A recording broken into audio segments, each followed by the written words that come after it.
like to welcome you to another edition of Megiddo Rising News Reports for December 31st, 2012, New Year's Eve. Is it really going to be a happy New Year's, folks? Well, we'll just have to wait and see now, won't we? Anyway, I'm going to present to you a couple of articles here, and this is going to be part one. I'm going to do two parts here. And then in part two, we're going to be diving deep into the whole RFID technology. Now, the thing you have to ask yourself is RFID really an outdated technology for something that is even more technologically advanced than the RFID chip? And is the RFID chip actually the smokescreen? We're going to be covering that. It's very, very interesting. How is that going to coincide with the whole mark of the beast thing and everything like that? Is the chip the only thing we have to worry about? There's a lot of speculation of what the mark of the beast is. I believe the chip is part of it, but it's not the full portion of what many deem the mark of the beast. Okay, is it just the mark of the beast? We're going to be getting into that more in depth in the next video. But anyways, I want you to pay attention to this headline. Obama administration, we can and will force Christians to act against their faith. Now, this is actually a story in regards to a lawsuit being presented by Hobby Lobby. But at the same time, if they can do this with this group, these individuals, I'm pretty sure they can and will do this to anybody in regards to Christianity, or Bible-believing Christians, for that matter, because a lot of these other a lot of these other faiths could, have basically a free ride to do whatever they please. But when it comes to Christianity, true born-again, Bible-believing Christianity, then that's a whole different story. Because a lot of the stuff the government promotes is totally against the law of God. So I'm going to read a portion of this article. Obama administration, we can and will force Christians to act against their faith. An illegal argument formally presented in federal court in the case of Hobby Lobby versus Kathleen Sebelius. This was December 29th, by the way. The Obama administration is claiming that the First Amendment, which expressly denies the government the authority to prohibit the free exercise of religion, nonetheless allows it to force Christians to directly violate their religious beliefs, even on a matter that involves the life and death of innocent human beings. This Hobby Lobby basically is not going to allow their company to promote any abortion-inducing drugs and these types of things, and so the Obama administration is going after them for that. Okay, and well, obviously we know abortion is a form of murder, regardless of the circumstances. You just don't do that. Okay. Life begins at conception. Jeremiah in Jeremiah 1, it says, "Before I formed thee in the belly, I knew thee." Okay, so that's just a plain simple truth. But no one wants to hear that, and so these people are being persecuted for that. And with the coming Obamacare, which is going to be in effect starting tomorrow, there's going to be a lot of crackdowns going on. And it is going to infringe on Christian beliefs and Christian faith. So pretty soon it's going to come to a point where you are going to have to make a stand. Okay? You're going to serve the beast system, or you're going to come out of it. And this isn't just America, folks. This is just an example in America. Anyway, because federal judges, include Supreme Court Justice Sonia Sotomayor, have refused to grant an injunction protecting the owners of Hobby Lobby from being forced to act against, see, there's a key word, forced to act against their Christian faith, those owners will be subject to federal fines of up to $1.3 million per day starting Tuesday for refusing to include abortion-inducing drugs in their employee health plan. The Obama administration is making a twofold argument for why it can force Christians to act against their faith. In complying with the regulation it has issued under the Obamacare law that requires virtually all health care plans to cover, without copay, sterilizations, contraceptives, and abortion-inducing drugs. The first argument the administration makes against the owners of Hobby Lobby is that Americans lose their First Amendment right to freely exercise their religion when they form a corporation and engage in commerce. A person's Christianity, the administration argues, cannot be carried out through activities he engages in through an incorporated business. Well, here's the thing. A lot of these other, and abortion itself is really technically a form of child sacrifice. You can search that all over the place on the net. Many abortion clinics are run by pagan traditions, pagan beliefs. So how is it against the Christians but not against the pagans when they admit that, hey, you practice your religion, we'll practice mine? You know, I mean, they come out and say that our religion is a ritual child sacrifice, or revolves around that. That's what they say. But at the same time, see, this is the thing that a lot of people don't understand, is there's a thing called case law, okay? And a lot of people are claiming that the human rights, the amendments, and stuff like that are going to be done away with. Well, the thing is, you can't really come to that conclusion because of case law, which the government decides to interpret how they deem the Constitution or the amendments read. And that's exactly what's enacted at the White House. Okay? So, they don't have to get rid of any amendments, technically. This is case law. Case law is a set of existing rulings which have made new interpretations of law.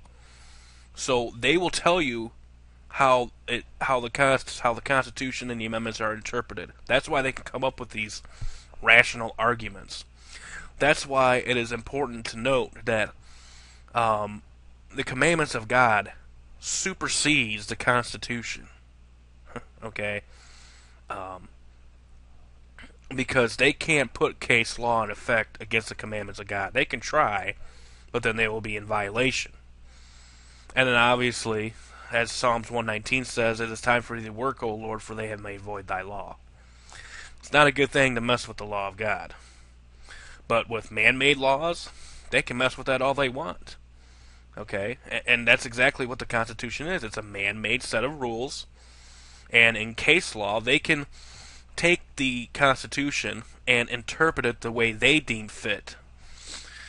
So therefore, it can be cited as precedent. In most countries, including most European countries, the term is applied to any set of rulings on law which is guided by previous rulings. For example, previous decisions of a government agency. That is, precedential case law can arise from either a judicial ruling or a ruling of an adjudication with an executive branch agency. Trials and hearings that do not result in written decisions of a court or record do not create precedents for future court decisions.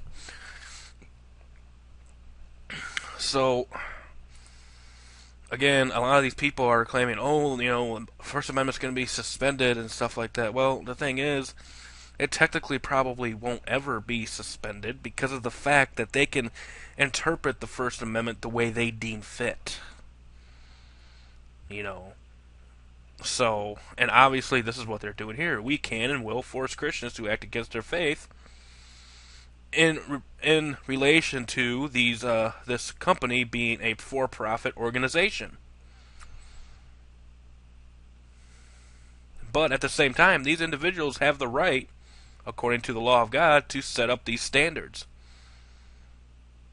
But the government defies the law of God and say, no, we want you to support murder.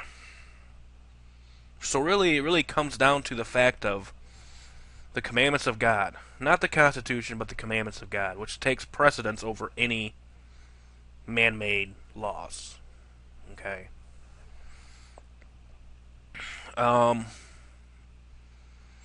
So it goes on at the bottom here. I'll provide the link below. You can read the rest of it.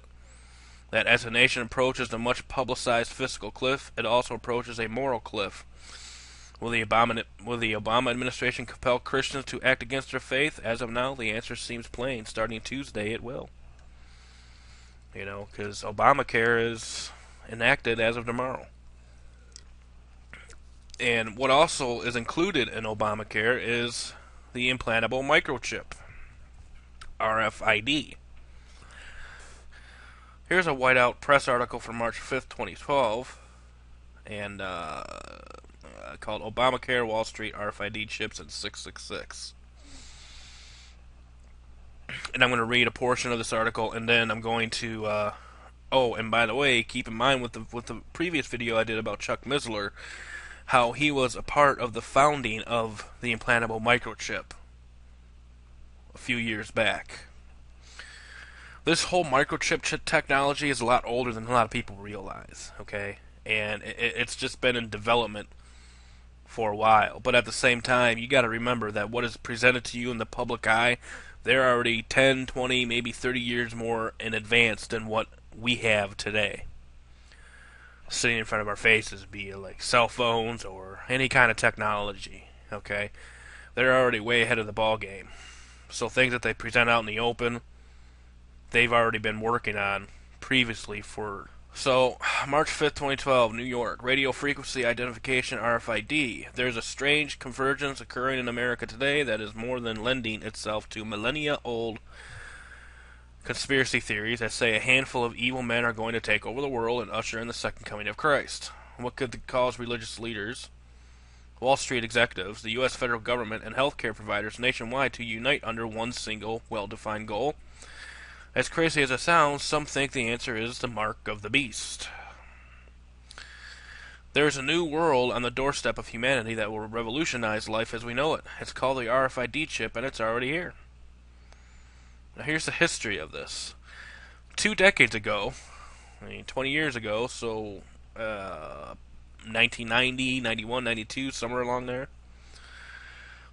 Dr. Carl W. Sanders blew the lid off a multi-pronged effort to develop a microchip, not for any electronics device, but for a human being. As a lead engineer and consultant to corporations like IBM, General Electric, Honeywell, and Teledyne, Dr. Sanders has spent most of his life on the cutting edge of microchip technology. As Sanders tells Nexus magazine in 1994, quote, 32 years of my life was spent in design engineering and electronics, designing microchips in the biomed field. In 1968, I became involved almost by accident in a research and development project in regard to a spinal bypass for a young lady who had severed her spine. They were looking at possibly being able to connect motor nerves, end quote. Dr. Sanders went on to explain, quote, there was 100 people involved, and I was senior engineer in the charge of the project. The project culminated in the microchip that we talk about now, a microchip that I believe is going to be the positive identification and the mark of the beast, end quote. That was what Dr. Sanders said. At one point toward the end of the doctor's efforts, he described, we noticed that the frequency of the chip had a great effect upon behavior. Now that's key. Great effect upon behavior. And so we began to branch off and look possibly at behavior modification. Okay. Now you also got to think. I've heard, I can't confirm this, but I've also heard that this chip will only work in the right hand as well. And also, this chip is going to have basically your banking information. So basically, the currency could be possibly transferred into like debit points. And also, if you also look at types of currencies like Bitcoin, That almost kind of sounds like the same thing. You know, a whole computerized monetary system. Alright. Sanders explains further, saying one of the projects was called the Phoenix Project, which had to do with Vietnam veterans. This chip would actually cause extra adrenaline flow. I was in one meeting where it was discussed. How can you control a people if you cannot identify them? That's very true. See, the thing is with Digital Angel, which kind of spawned the RFID, is really technically old technology, but DARPA and company is working and has been working since basically around this same time on a chip that is called MMEA. Okay,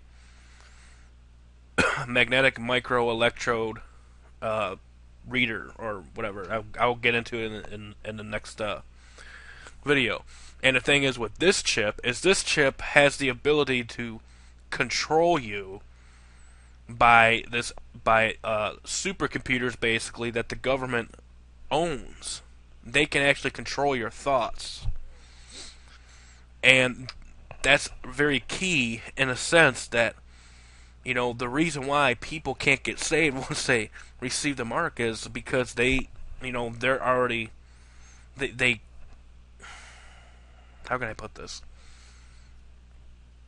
They're being controlled. They have no control of themselves anymore because they are being controlled. This technology exists.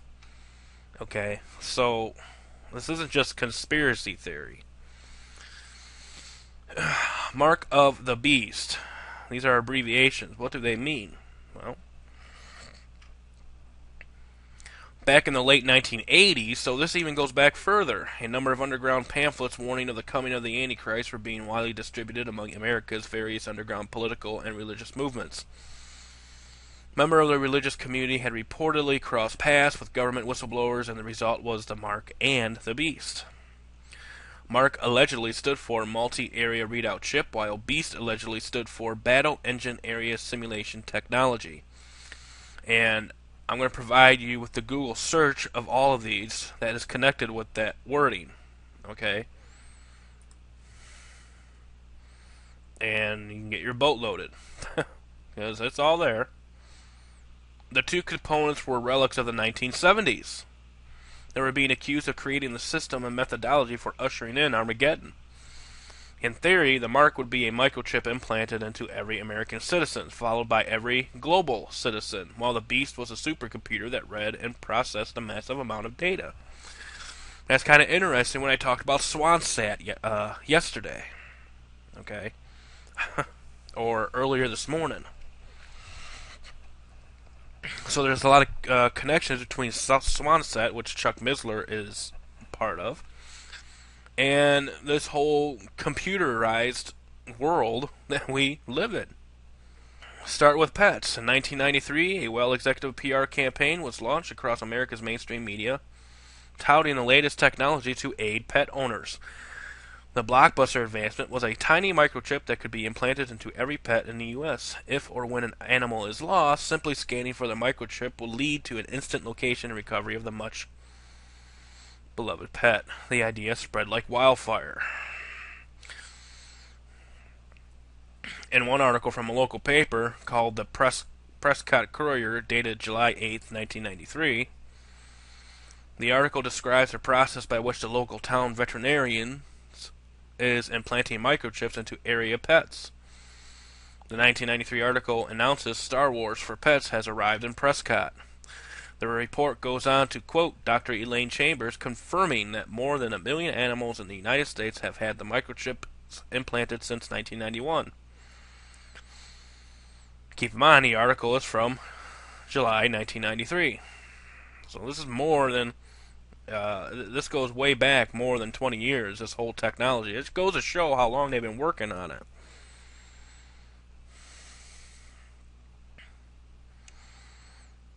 Walmart and Procter & Gamble. While the above was going on, a parallel advancement was occurring on Wall Street. RFID chips the size of a grain of rice could revolutionize the entire way Americans shop, pay, and conduct everyday business. The chips also had the potential to provide brands and their corporate owners more consumer information than they could ever dream. Retailers discovered they could lay off practically their entire workforce and still function. During those early days, not many understood the concept of RFID technology, what it meant to the world of business, and what the near future would look like. See, the thing is, it's not that the chip is going to be the full portion of the mark of the beast, but chances are it is going to be a part of it, by means of tracking or by means of buying and selling. Okay? This is why you don't want no part of this. Plus, if you also look at the word mark, the definition can also mean to compute or to calculate. And that kind of sounds like computer or what have you. And when you look at the word in, which I'm going to get into in the next video, it comes from the word epi. You ever heard of the whole thing about EpiPens? You inject the EpiPen into you if you're allergic to bee stings and these types of things. So, you got to put all that into perspective as well. The two largest corporations in America's manufacturing and retailing industries had understood together. Walmart and Procter & Gamble and a half-dozen hand-selected corporations embarked on what they called the first phase of the coming transition to RFID technology. We've already got this biometric RFID technology in the workings now, okay? The chances are the RFID name is probably a smokescreen as far as a chip that they're going to want to force every American citizen to take. It's probably going to be that MMEA technology, okay? And we're going to get into that in the next video, as I said. What those corporations envision is a new world and unimaginable to most Americans. Here is a brief rundown of what the typical citizen can expect.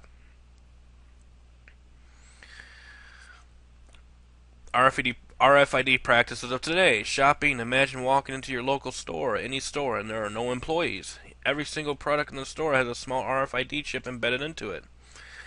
Every movement of every product, including the shopper, is transmitted by the RFID chip through the scanner into an off-site computer. Stores and brands will know if their product was picked up, looked at, and put back. They'll know if their item was left at the register as a result of last-minute change of heart. They'll know when one of their items falls behind a counter or is on the floor. And they'll follow those products all the way to your house, where they'll watch and record your every interaction and those products to get a better understanding of your habits. Current laws force corporations to stop monitoring shoppers via the chips the instant the product leaves the stores. How well brands and the information-hungry agencies are adhering to the laws is unknown. So chances are they're not adhering to those laws. Okay. When you walk out of the store, the RFID scanner, mounted above the exit, will automatically scan all your items in your personal RFID chip and deduct the charges from your assigned bank account. Without lines, employees, or transactions, you can just walk right on out. The shopping experience is much cheaper, quicker, and more convenient. Sounds nice, don't it? Inventory. As each item leaves the store, the retailer's computer will deduct it from the shelf count. When the shelf runs low, the computer will automatically order more product from the manufacturer's computer. You don't even have to call on the phone anymore. Delivered and placed with authoritarian precision, robots retrieve the new product and restock the shelves. The computer also knows when a product expires. With the guidance of the RFID chip, the computer can retrieve the spoiled merchandise and remove it from the shelves. In reality, every major online retailer already uses these robots and technology in their warehouses. How about your own personal chip? Most of you already have one. It's already embedded in your credit cards and cell phones. Some states are trying to put them into driver's license, and they already do.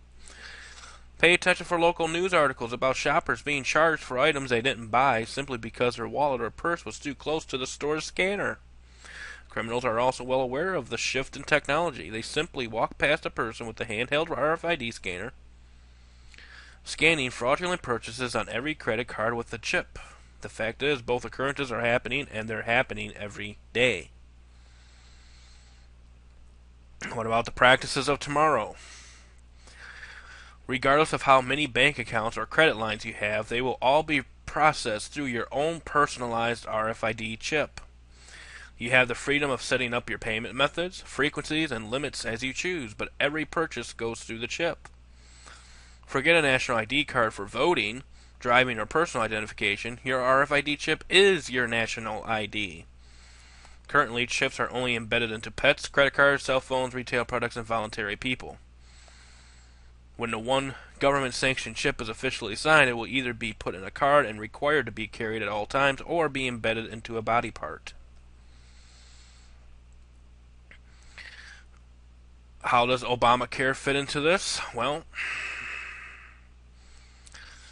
in a surprise twist, the Obama administration has embarked on a policy that merges both paths the technology has taken with the signing into law of a national health care program. President Obama created the framework for what could be one government-mandated RFID chip for every American citizen. As I stated before, you start with the citizens and you go globally. But here's the thing, it's kind of going backwards, because a lot of people already have the RFID national ID cards overseas and stuff like that. It's just they gotta work out the kinks a little bit, and then eventually it'll be something implanted, possibly, And regardless if it's the mark of the beast or not, I wouldn't take it. I would not even think about taking it. Anything that the government offers, I wouldn't take. Okay? Because I am not conformed to the things of this world. And you shouldn't be either.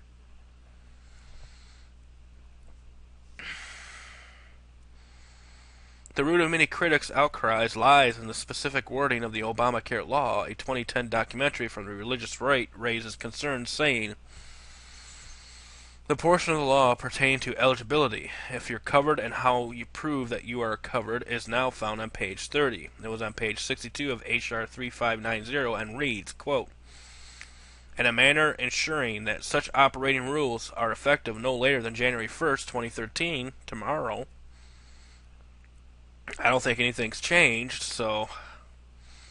and may allow for the use of a machine-readable identification card. Opponents fear the National Medical ID card will actually be a national ID chip embedded into a useless but socially acceptable plastic card. Dr. Lori Roth, one prominent critic of the government's plans for RFID chips, is Dr. Lori Roth. Roth is a former PBS producer and currently the host of her own program, The Roth Show. 2 weeks ago, Dr. Roth out a statement condemning the merger of the recently signed National Defense Authorization Act and the gradual implementation of President Obama's National Health Care Program. In her statement, the doctor warns Obamacare, H.R. 3200, is unfolding its carnage now. Forced RFID chips. Roth draws the obvious correlation between the above-described current practices already in use by corporate giants Walmart and P&G, and merges it with the Obamacare dilemma of assigning a national patient identification number.